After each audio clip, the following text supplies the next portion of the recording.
Celle-ci est la tour du diable, Mesa, aussi appelée l'acolite, qui aurait été formée à partir d'une fonte magmatique des profondeurs de la Terre il y a environ 200 millions d'années. Du moins, c'est ce que Wikipédia nous dit. Et des milliards de personnes vont le croire que ce sont des messas, des lacolites ou des montagnes. Vraiment? Rapprochons-nous de notre souche d'arbre pour regarder de plus près ces fantastiques, inexplicables colonnes. Allons voir ce que Wikipédia nous raconte encore.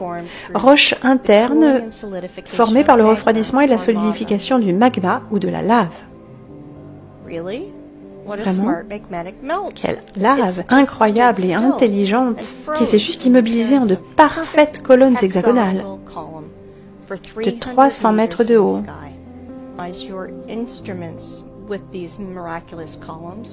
Alors là, il va vous falloir synchroniser vos instruments. Un injecteur de crème avec un ventilateur géant refroidissant. Peut-être que les colonnes du Parthénon et de la cathédrale Saint-Isaac ont été construites de la même manière. Mais messieurs les scientifiques, est-ce que vous avez perdu l'esprit pour raconter des conneries pareilles? Et vous, les humains, vous avez perdu l'esprit pour croire à des conneries pareilles? Prétendre que ce chef-d'œuvre géométrique est apparu à la suite d'une éruption de lave est la même stupidité que de dire que cette voiture de course est apparue sur la piste à cause de l'explosion d'une usine Ferrari. Est-ce que vous avez déjà vu à quoi ressemble une éruption de lave? En ces temps-là, peut-être que la lave avait une intelligence artificielle? Analyse comparative. Toutes les colonnes sont hexagonales.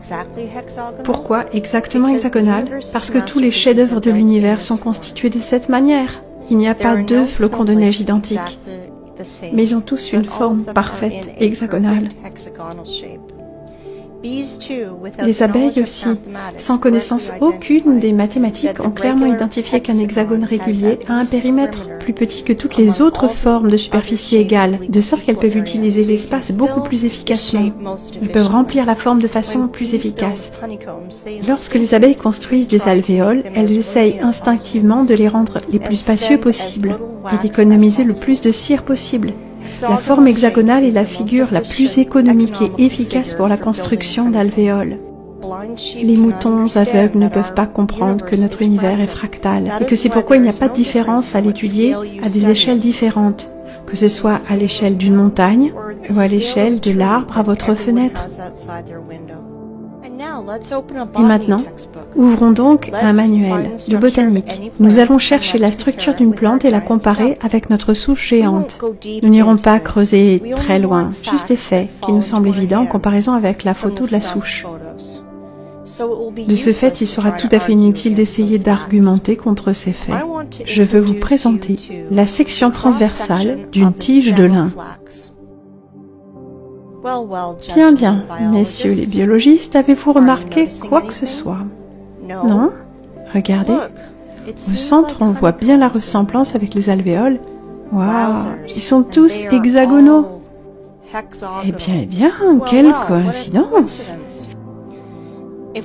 Si on enlève la peau autour de cette tige, et donc l'écorce de notre souche, c'est tout à fait ressemblant. Regardez les petites roches autour de lui et devinez quoi? Le lin ressemble exactement à notre souche. Ils ont vraiment l'air identiques. Exactement.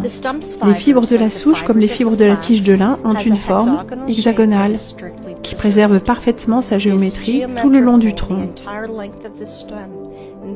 Et tout cela sur plus de 384 mètres de haut. Je veux que vous fassiez attention à une chose. Les fibres de la souche sont de la même structure dans leurs proportions que la tige de lin dans le manuel de botanique. Il n'y a pas de différence entre les fibres tout au long, l'un par rapport à l'autre. C'est un tas de sections hexagonales, comme après être sorti d'une usine à laminoir. Les fibres ne sont pas attachées entre elles et quand elles s'effritent, elles tombent, comme l'érosion de la pierre se fait. Chaque fibre de notre souche est couverte par une peau très fine, exactement comme un fascia, un mince tissu fibreux entourant un muscle ou d'autres organes.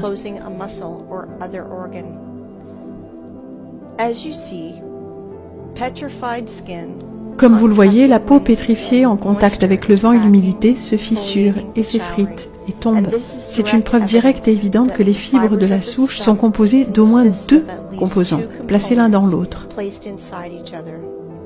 Les fibres ne vont pas dans le sol verticalement.